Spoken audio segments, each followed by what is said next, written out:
बड़े युद्ध से पहले बड़ा सवाल यह कि क्या आप और हम सब एकजुट हैं। मॉक ड्रिल तो ठीक है, यानी कि युद्ध की तैयारी के लिए जो तमाम ऑपरेशंस किए जा रहे हैं वो सब ठीक है, मगर क्या आप और हम एकजुट हैं? क्या यह मौका नहीं जिस तरह से आज राहुल गांधी ने हिमांशी नरवाल से मुलाकात की, उसी तरह से प्रधानमंत्री नरेंद्र मोदी भी शहीदों की विधवाओं से मुलाकात करें और समाज को एक संदेश दें। स्वागत है आपका मेरे इस खास कार्यक्रम में और आज बेबाकी से हम यह मुद्दा उठाने जा रहे हैं। तू सवाल तो पूछ, हक है तेरा, फर्ज है तेरा, किसी की खैरात, किसी का एहसान नहीं तुझ पर, मगर शर्त है अंदाज़े बयां हो बेखौफ, अंदाज़े बयां हो स्पष्ट, अंदाज़े बयां हो बेबाक। हां, उस लफ्ज को याद रखो, अंदाज़े बयां हो बेबाक। बेबाक। आज बेबाक में मैं उस सवाल का जवाब देने आया हूं दोस्तों कि मॉक ड्रिल तो ठीक है, मगर क्या आप और हम सब एक हैं? क्या इस वक्त देश में ऐसे हालात हैं कि हम दुश्मन की किसी भी चुनौती का एकजुटता के साथ जवाब दे पाएंगे? क्या इस मुश्किल लम्हे में आप और हम सब बगैर लाग लपेट के अपनी सरकार के साथ खड़े हैं? आखिर वो कौन लोग हैं जो सरकार के साथ नहीं और अपनी राजनीतिक रोटियां सेक रहे हैं? आखिर वो कौन लोग हैं जो देश के अमन चैन को बर्बाद कर रहे हैं, इस मौके पर भी हिंदू मुस्लिम कर रहे हैं? उस सब की चर्चा करेंगे दोस्तों, मगर सबसे पहले जैसे कि आप जानते हैं, आज राहुल गांधी ने हिमांशी नरवाल से मुलाकात की। हिमांशी नरवाल जो कि लेफ्टिनेंट विनय नरवाल की पत्नी हैं, जिनकी मौत पहलगाम के आतंकवादी हमले में हो गई थी। हिमांशी नरवाल का सिर्फ इतना गुनाह था कि अपने पति की मौत के बाद भी वो शांति की अपील कर रही थी और ये कह रही थी कि मुसलमानों और कश्मीरियों को परेशान ना किया जाए। और उसके बाद भारतीय जनता पार्टी के आईटी सेल ने हिमांशी पर इस कदर प्रहार किया कि उन्होंने अश्लीलता की तमाम हदों को पार कर दिया। राहुल गांधी उनसे सिर्फ इसलिए नहीं मिले हैं क्योंकि वो एक शहीद की विधवाएं नहीं। आज हिमांशी के साथ खड़ा होना इसलिए भी जरूरी है क्योंकि हिमांशी सही मायने में एक देशभक्त हैं। क्योंकि इस मौके पर देशभक्त कौन है दोस्तों? देशभक्त वो है जो इस वक्त देश को सही रास्ते पर लाने की कोशिश कर रहा है, जो आपको और हमें आपस में नहीं भिड़ा रहा है। मैं फिर आपसे पूछना चाहता हूं, हिमांशी ने क्या कहा था कि हम आपस में ना लड़ेंगे, बेवजह मुसलमानों और कश्मीरियों पर निशाना ना साधा जाए। यानी कि हिमांशी वो लड़की है जिस पर हमें गर्व होना चाहिए। हिमांशी वो लड़की है जो आपको और हमसे कह रही है कि इस मुश्किल लम्हे में हम सबको फोकस्ड होकर देश के दुश्मनों का जवाब देना है। और देश का दुश्मन देश के अंदर नहीं है। हम बेवजह काल्पनिक दुश्मन बना रहे हैं देश के अंदर और अपने लिए हालात खराब कर रहे हैं। आज मैं आपसे सवाल पूछना चाहता हूं, आज जो राहुल गांधी ने मुलाकात की हिमांशी के साथ, क्या प्रधानमंत्री ऐसा नहीं कर सकते? प्रधानमंत्री नरेंद्र मोदी सऊदी अरब की अपनी यात्रा बीच में छोड़कर आ गए थे। प्रधानमंत्री मैं बार बार कहता रहा हूं कि आप जो भी करेंगे मैं आपके साथ हूं, देश का हर शख्स आपके साथ है। मगर सऊदी अरब से लौटने के बाद आप कहां गए? आप बिहार गए, फिर आप कहां गए? फिर आप गए त्रिवेंद्रम गए। उस मंच पर आप हंसी ठट्ठा कर रहे थे। आप यह कह रहे थे कि आज जबकि मैं शशि थरूर के साथ यहां दिखाई दे रहा हूं तो कुछ लोगों को जलन होने वाली है। फिर आप एक मंच पर दिखाई दिए जहां आपके साथ आंध्र प्रदेश के मुख्यमंत्री और डिप्टी चीफ मिनिस्टर थे, वहां पर भी आप हंस रहे थे। बिहार की रैली में भी, चुनावी रैली में भी आप नीतीश कुमार के साथ मुस्कुरा रहे थे। मैं नहीं जानता हूं कि इस वक्त आपके चेहरे पर मुस्कान आ कैसे रही है। इस मौके पर भी आप विपक्ष को ही लताड़ लगा रहे थे। प्रधानमंत्री मैं आपसे फिर पूछना चाहता हूं, क्या इस वक्त आपको शीतल कलाठिया से मुलाकात नहीं करनी चाहिए? हिमांशी नरवाल से मुलाकात नहीं करनी चाहिए? मैं आपसे पूछना चाहता हूं, हिमांशी तो एकता की अपील कर रही थी, उसका क्या दोष है कि उस पर इस तरह से आपकी पॉलिटिकल पार्टी के आईटी सेल के गुर्गे लगातार प्रहार कर रहे थे? मगर मैं आपसे पूछना चाहता हूं, आप व्यस्त होंगे, आप बिजी होंगे, मगर जिस हिमांशी पर प्रहार किया गया, नेशनल कमीशन फॉर वुमेन के अलावा भाजपा के किस नेता ने उस मुद्दे पर बयान दिया बताइए? एक भी नेता, सभी खामोश रहे। भारतीय जनता पार्टी की तमाम महिला नेत्रियां, चाहे बांसुरी स्वराज हो, स्मृति ईरानी हो, निर्मला सीतारमण हो, सब खामोश हैं। और हम देख रहे हैं कि किस तरह से हिमांशी की तौहीन की जा रही है। इसलिए आज राहुल गांधी उनसे जाकर मिले हैं। दोस्तों मैं फिर आपसे कहना चाहता हूं, देश के सामने एक बहुत बड़ी चुनौती है। आज देश के तमाम हिस्सों में मॉक ड्रिल्स की गए। यानी कि अगर युद्ध जैसे हालात पैदा हो जाते हैं तो हमें क्या करना चाहिए? इसमें बढ़े बूढ़े, अधेड़ उम्र के बच्चे, युवा सब शामिल थे और यही एकता का जज्बा हम सब में होना चाहिए। मगर हो क्या रहा है? हो यह रहा है दोस्तों कि कई जगहों से ऐसी तस्वीरें सामने उभर कर आ रही हैं, ऐसे भड़काऊ बयान सामने उभर कर आ रहे हैं। मसलन मैंने बिहार का एक वीडियो देखा जहां एक भगवाधारी ये कह रहा था कि तुमने धर्म देख देख कर लोगों को मौत की घाट उतारा, अब मैं टोपी देख देख कर यही हरकत करने वाला हूं। इस तरह के बयानात दिए जा रहे हैं मानो यहां जो टोपी पहनता है या जो मेहनत मजदूरी के साथ अपनी रोजी रोटी कमाने वाला कश्मीरी उस हत्याकांड के लिए जिम्मेदार है, उस आतंकवाद के लिए जिम्मेदार है। जितने लोग मारे गए हैं और उनके जितने रिश्तेदार यहां वापस भारत में आए हैं, भारत के अलग अलग हिस्सों में गए हैं, उनमें से एक ने भी कश्मीरियों के खिलाफ जहर नहीं उगला है। और आप जानते हैं उनके खिलाफ कितना जहरीला प्रोपेगेंडा चलाया गया। मसलन आपको याद होगा ऋषि भट्ट का वो वीडियो जिसमें वो जिप लाइनर पर सवारी ले रहे थे, अचानक गोलीबारी शुरू हो जाती है और मुजम्मिल के मुंह से, जो कि जिप लाइन ऑपरेटर है, अल्लाहू अकबर निकल जाता है। आप और हम सब जानते हैं दोस्तों, जब भी हम किसी मुश्किल हालात में होते हैं तो हमारे मुंह से भगवान का नाम ही निकलता है। मगर उस अल्लाहू अकबर के नारे को गोदी मीडिया से लेकर तमाम लोगों ने आतंक की साजिश बता दिया था। एनआईए ने मुजम्मिल से पूछताछ की और अब मुजम्मिल दोष मुक्त हैं। खुद एनआईए ने कहा कि मुजम्मिल ने वही कहा जो एक हिंदू भी कहता। मगर याद कीजिए, आम कश्मीरी को बदनाम करने की कितनी कोशिश की गई। जहां जहां कश्मीरी काम कर रहे थे, चाहे वो मसूरी हो चाहे देहरादून हो, उन पर प्रहार किया जा रहा था। और फिर हमने नैनीताल में देखा, नैनीताल में घटनाक्रम कुछ और था, मगर वहां पर भी जहर उगला गया। और फिर एक शैला नेगी सामने उभर कर आती हैं। शैला नेगी कहती हैं कि तुम एक 12 साल की लड़की के बलात्कार के खिलाफ प्रदर्शन तो कर रहे हो, मगर जो भीड़ जा रही थी वो औरतों के खिलाफ ही जहर उगल रहे थे। अब शैला नेगी को बलात्कार की धमकियां मिलने लगी, उसके चरित्र पर जो है प्रहार किया जाने लगा। आपको अंदाजा है कि हमारी प्राथमिकताएं कहां हैं, हमारी प्रायोरिटीज कहां हैं, हम कहां देख रहे हैं और हमारा फोकस कहां होना चाहिए। आप जानते हैं भाजपा के एक विवादास्पद सांसद हैं निशिकांत दुबे।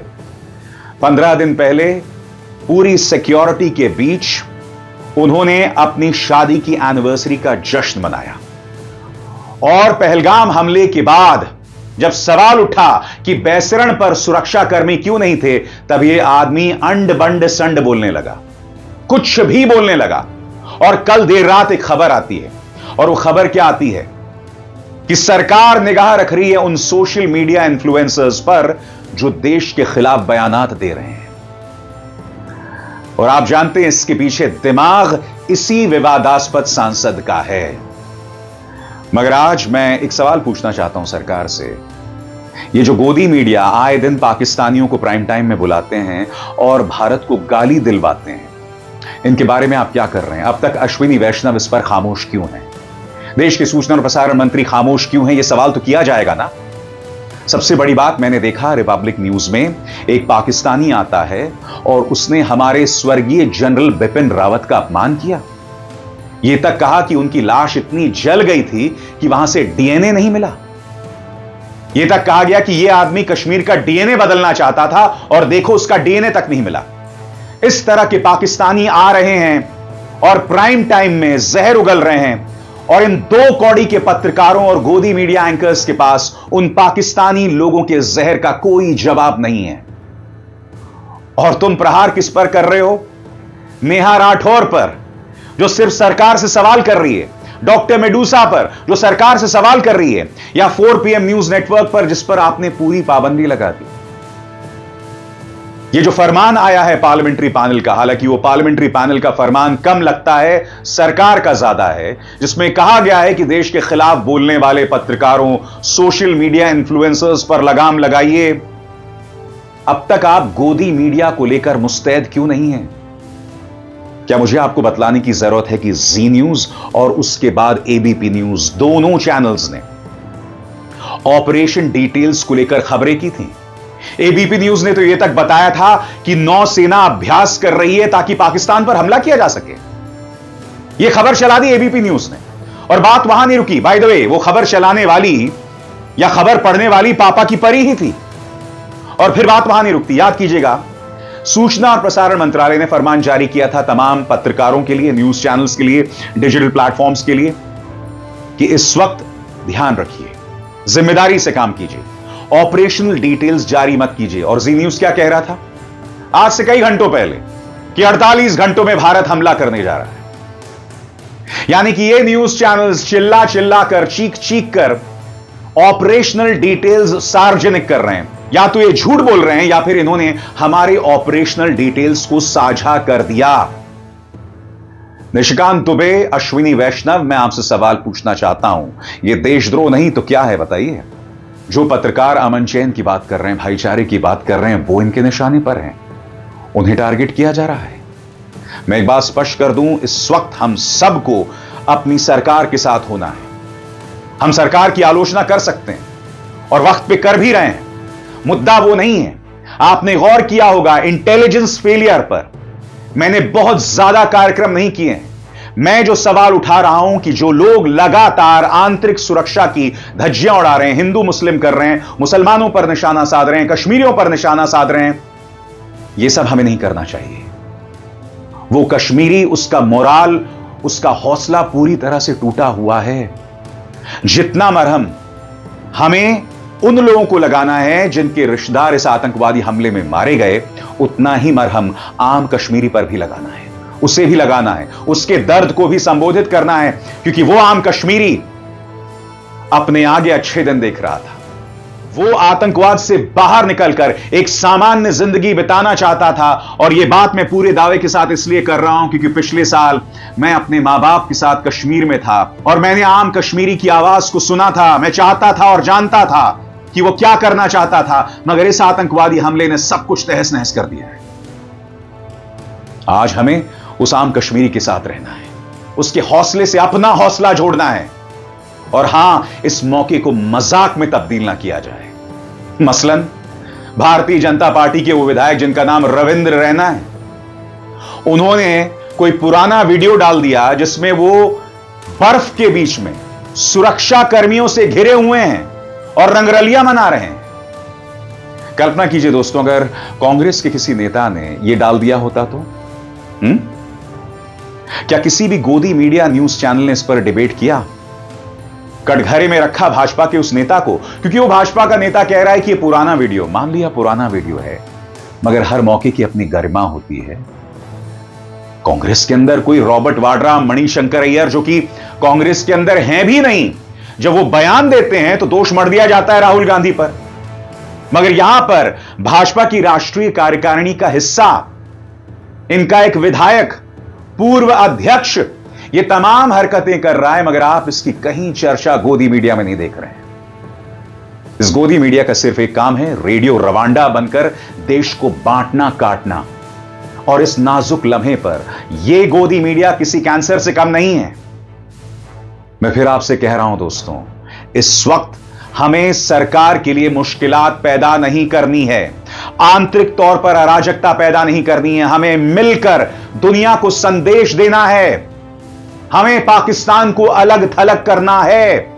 और मैं आपको एक बड़ी खबर बताने जा रहा हूं। क्या आप जानते हैं कि पहलगाम के मुद्दे पर पाकिस्तान ने संयुक्त राष्ट्र में एक बैठक की मांग की थी, और यह जो बैठक हुई वो बंद कमरे के अंदर हुई। पाकिस्तान की तरफ से उस बैठक का मकसद था कि भारत को एक्सपोज करना।